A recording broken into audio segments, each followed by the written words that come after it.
ako ng ginataan. Ang halo ko ay bulad. Yan. Na kalabasa, okra, talong, at saka kangkong. Tapos halo ko ay piniritong bulad.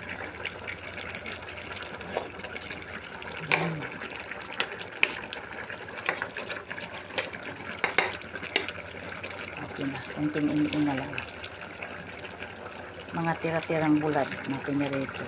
Ayan.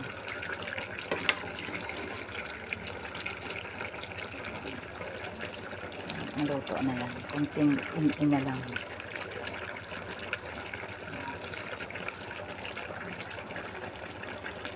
Para may gulay. Nagtrabaho ang asawa ko, mahilig ko siya sa gata na masabaw-sabaw, hindi yung gata na walang sabaw. Ito na, luto na ang ako ang ginataang namang gulay na ang halo ay bulad na pinirito. Luto na siya.